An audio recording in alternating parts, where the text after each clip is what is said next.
Hello and good morning everyone. मेरा नाम है अजय जागलान। इजी इकोनॉमिक्स में आप सभी का एक बार फिर से स्वागत करता हूं। आइए बच्चों, स्टार्ट करते हैं हम लोग अपना आज का नया टॉपिक, जिसका नाम है सोर्सेस ऑफ एग्रीकल्चरल क्रेडिट। देखो बच्चे, आप सभी को पूरा पता है कि भाई हम लोग रूरल डेवलपमेंट की बात कर रहे हैं, ठीक है। और एग्रीकल्चर डेवलपमेंट रूरल डेवलपमेंट का एक मेन पॉइंट है।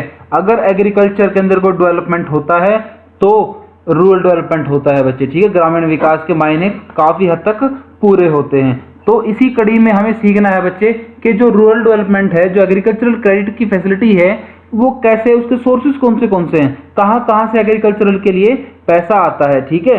तो उसके बच्चे मेनली दो सोर्सेज हैं। पहला सोर्स है हमारे पास इंस्टीट्यूशनल सोर्स, ठीक है।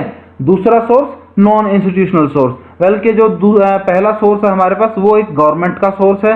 गवर्नमेंट द्वारा स्थापित जितने भी चैनल हैं या गवर्नमेंट के ऑफिशियल इंस्टीट्यूशंस हैं, वो कहलाते हैं हमारे इंस्टीट्यूशनल सोर्स कहलाते हैं। और जो नॉन गवर्नमेंट है वो सारे क्या कहलाएंगे, हमारे नॉन इंस्टीट्यूशनल सोर्सेज कहलाएंगे, ठीक है।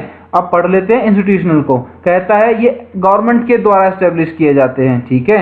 जितने भी इंस्टीट्यूशनल सोर्स है ना बच्चे, ये सारे के सारे गवर्नमेंट के द्वारा स्थापित किए जाते हैं। और आने वाली स्लाइड्स में आपको मैं समझाऊंगा कि ये गवर्नमेंट के सोर्सेज कौन से होते हैं, ठीक है।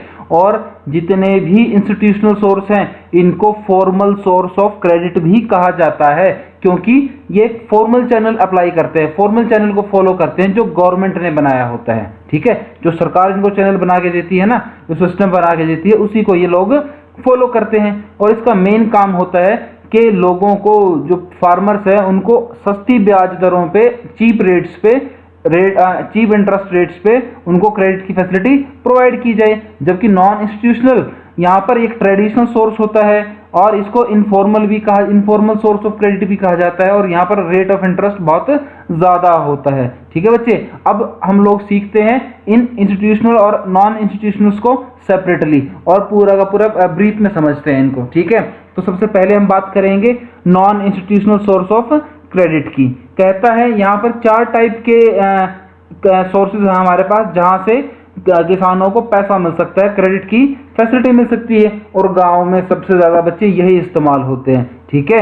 और जो पुराने टाइम की भी बात करूं मैं, और आज में थोड़ा बहुत कम हो गया हो, लेकिन आज भी मैक्सिमम यही चीजें इस्तेमाल होती हैं। सबसे पहला है मनी लेंडर्स का, ठीक है। कहता है मनी लेंडर्स जो पैसा ब्याज पे या पैसा उधार पे ब्याज के लिए देते हैं, ठीक है, ब्याज कमाने के लिए जो पैसा उधार पे देते हैं। गांव में बहुत सारे लोग ऐसे होते हैं जो पैसे को ब्याज पे देते हैं कि उनके बदले में ब्याज मिल जाएगा।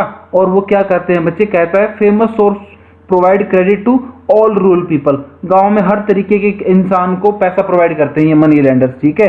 लेकिन क्यों प्रोवाइड करते हैं बच्चे, क्योंकि इनको तो सिर्फ ब्याज से मतलब होता है, ठीक है भाई। रेट ऑफ इंटरेस्ट बहुत ज्यादा लेते हैं ये। जो दूसरा सोर्स आएगा हमारे पास, वो आएगा रिच लैंडलॉर्ड्स का।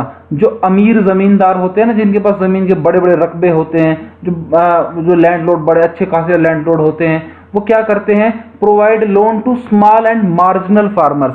जो छोटे और मझोले किसान है ना, उनको हाई रेट ऑफ इंटरेस्ट पे ये क्रेडिट की फैसिलिटी प्रोवाइड करते हैं। बदले में बच्चे क्या कमाते हैं ये लोग बदले में ब्याज कमाते हैं, ठीक है। जो और बहुत ऊंची दरों पे ब्याज देते हैं, ये बहुत ऊंची दरों पे पैसा देते हैं, ठीक है। जो तीसरा आएगा हमारे पास, तीसरा आएगा ट्रेडर्स एंड कमीशन एजेंट्स। अब ट्रेडर्स और कमीशन एजेंट्स को बच्चे हम लोग लोकल भाषा में कहेंगे जो आड़ती होते हैं ना, वही लोग, ठीक है। जो ये कमीशन एजेंट्स भी होते हैं, ठीक है। Provide credit to the peasants on mortgaging crops at high rate. कहता है ये क्या करते हैं बच्चे, ये किसानों को पैसा प्रोवाइड करते हैं, बदले में क्या, उनकी जो जमीनें हैं या उनकी फसलें हैं ना, उनको गिरवी रखते हैं, उनको रखवाते हैं कि अभी बदले में ये गिरवी रखनी पड़ेगी। और कई बार किसान उसको पे नहीं कर पाता और उसकी पूरी की पूरी जमीन वहां पर गिरवी रख ली जाती है और हड़प ली जाती है बच्चे, ठीक है। तो चौथे टाइप के हैं वो हैं रिलेटिव्स एंड फ्रेंड्स, ठीक है। ये सबसे कॉमन है रिलेटिव्स और फ्रेंड्स का बच्चे। कहता है कि credit from relative and friends at no interest, के जो रिलेटिव और फ्रेंड्स होते हैं हमारे, इनसे क्रेडिट जो इंटरेस्ट है वो एक ना के बराबर होता है। बल्कि ये चीज तो बच्चे सिर्फ पढ़ने लायक है, लेकिन शायद रियल लाइफ में ऐसा ना हो, मैं आज के समाज की बात कर रहा हूं कि आज के समाज में शायद ऐसा ना हो, लेकिन फिर भी हमें जो एक प्रैक्टिकली चीज़ है उसको ना छोड़ के हमें जो बुकिश लैंग्वेज है उसको यहाँ पर ज़रूर पढ़ना है, और जो प्रैक्टिकल नॉलेज है उसको भी साथ में लेके चलना है। तो ये 4 सोर्सेज थे बच्चे हमारे पास गाँव में, जो एक नॉन इंस्टीट्यूशनल है, ठीक है। इनकी कोई ऑफिशियल बॉडी नहीं है, ना ये गवर्नमेंट के द्वारा ऑथोराइज्ड है, ठीक है। ये नॉर्मल ट्रेडिशनल चीज़ें हैं बच्चे। अब हम लोग पढ़ते हैं इंस्टीट्यूशनल सोर्स ऑफ क्रेडिट, मतलब जो फॉर्मल चैनल है क्रेडिट के, ठीक है, जो सरकार ने बनाए हैं, या फिर अगर उसको मैं सिंपल भाषा में कहूं कि सरकार द्वारा बनाए गए संस्थान जो पैसा या क्रेडिट की फैसिलिटी प्रोवाइड करते हैं। किसको प्रोवाइड करते हैं? गरीब किसानों को, गांव के किसानों को, और किसके लिए? एग्रीकल्चरल के डेवलपमेंट के लिए, ठीक है। सबसे पहले आते हैं उसमें बच्चे कमर्शियल बैंक्स, ठीक है। जितने भी हमारे कमर्शियल बैंक्स है गांव में, ठीक है, आसपास लोकल में जो कमर्शियल बैंक्स होते हैं वो क्या करते हैं बच्चे? एग्रीकल्चरल के लिए, एग्रीकल्चर के कामों के लिए, छोटे टाइम पीरियड के लिए, शॉर्ट टर्म के लिए, या फिर लॉन्ग टर्म के लिए। अगर किसान को भाई साल भर के लिए कोई लोन चाहिए है, उसको फर्टिलाइजर खरीदना है, कोई बीज खरीदना है, या फिर उसको मीडियम टर्म के लिए कोई प्लांट मशीनरी खरीदना है, ट्रैक्टर खरीदना है, ठीक है, कोई और सीड सोइंग मशीन खरीदनी है, ठीक है, या फिर लॉन्ग टर्म के लिए भाई जैसे कोई 1 एकड़ जमीन खरीदनी है उसको, जो 5 से 20 साल के लिए होता है, ऐसा कोई लोन चाहिए तो कमर्शियल बैंक से वो लोग ले लेंगे। कौन ले लेंगे? किसान ले लेंगे।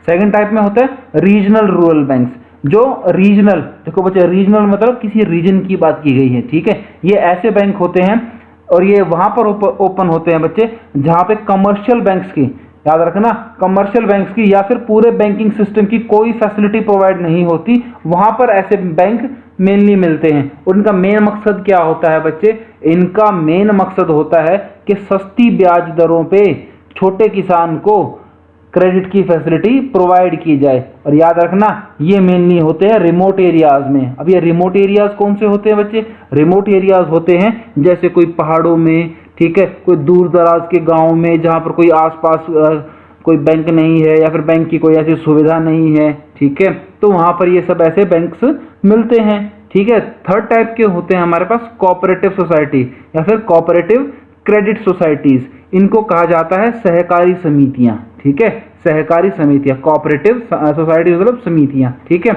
इनका मेन काम क्या होता है? इनका मेन काम होता है aim is to ensure timely and rapid flow of credit to farmers, कि जो किसानों के पास पैसा जा रहा है ना बच्चे, ठीक है, वो टाइम से और उसका फ्लो बिल्कुल रैपिड है, बिल्कुल तेज है किसानों तक पैसा पहुंचना। और ये ब्याज दरें जो ये चार्ज करते हैं बदले में वो होती है लो इंटरेस्ट रेट। उनके इंटरेस्ट रेट बहुत थोड़े होते हैं। अब मतलब क्या बच्चे, देखो गांव में सरकार ने 3 ऑफिशियल चैनल तो अभी तक तो दे दिए हैं बच्चे, ठीक है, अभी चौथा भी समझाऊंगा आपको मैं।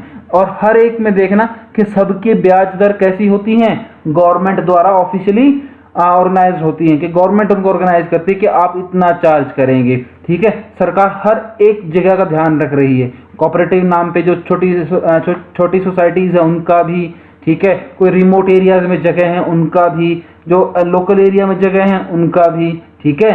जो चौथे टाइप के इंस्टीट्यूशनल सोर्स हैं क्रेडिट के, वो है सेल्फ हेल्प ग्रुप। अब सेल्फ हेल्प ग्रुप बच्चे एक ऐसे ग्रुप होते हैं जहां पर कोई 4 दोस्त 10 दोस्त मतलब कुछ जानकार मिलके एक छोटा सा ऑर्गेनाइजेशन बना लेते हैं, ग्रुप बना लेते हैं। वो ग्रुप क्या काम करता है बच्चे? सभी उसमें कुछ ना कुछ पेमेंट करते हैं और जिसको जरूरत होती है उसको उसकी पेमेंट कर देते हैं। फॉर एग्जाम्पल, आप 4 दोस्तों ने मिलके ये कहा कि हम लोग एक छोटा सा क्रेडिट की फैसिलिटी बनाएंगे, एक हेल्प ग्रुप बना लिया, सब 100-100 रुपए इकट्ठे करेंगे और किसी को जरूरत होगी उसमें से उसको पैसे दे देंगे, ठीक है।